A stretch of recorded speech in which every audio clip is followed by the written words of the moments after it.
Hi, how you doing, Brandon Spain? They call me Bring the Pain, you know. I came up in a rough area and I've always had the pain brought to me, so I like it brought to me rough. My record right now is 0-0-1. I just fought down in Austin in September.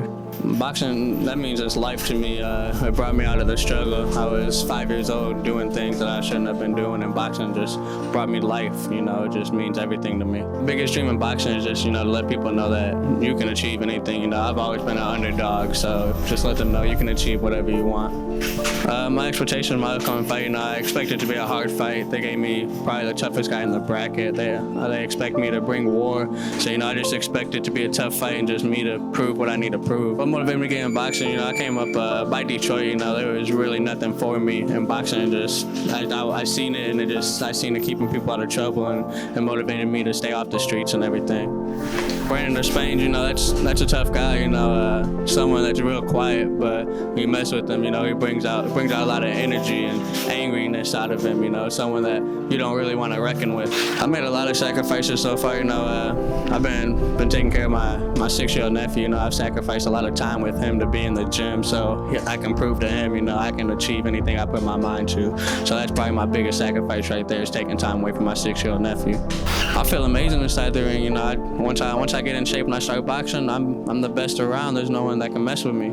I started training at the age of 5 up in Michigan, and ever since then, you know, I've been in and out the sport due to injuries and due to just lack of motivation, but I've always came back within a year. Day in my life, you know, I'm a struggling hard man, working man, you know, I go to work 4:30 in the morning, I get off at 3 o'clock, I pick my nephew up at 3:30, and we get right to the gym, straight to work. What I do for a living, I manage a restaurant, and I help him with all the catering and food truck needs.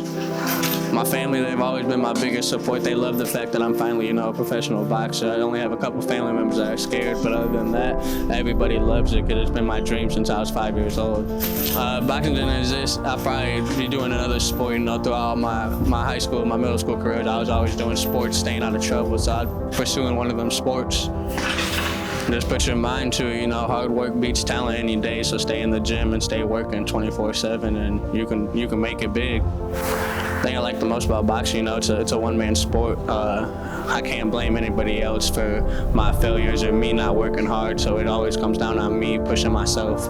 I'm preparing, you know, in many different ways than most people. You know, I got a strength and conditioning coach, we're getting in shape. I got my boxing coach, we're getting in shape. I got a trainer that's working with me, you know, doing everything I need to do, making sure I'm prepared, conditioning and mentally. So I'm preparing more than most people. Boxing's helped me plenty in my life, you know, like I said, I came up in Michigan, you know, we didn't really have nothing, so it kept me out the streets, and it kept me, you know, being able to succeed in things that most people out of Port Huron weren't able to do, so it just kept me out of trouble. I dedicate my upcoming fight to my 6-year-old nephew and my mama. They've always been my biggest supporter. I just want to thank Vincent Reyes and Paul Reyes out of Reyes Boxing in Santiago. You know, they always with me. Santiago's giving me best work in the possible area, you know. He's a tough kid. I want to thank his dad, you know, for bringing him over here and giving me everything I need. And I just want to thank, you know, my community for sticking behind me, even though they really didn't know me.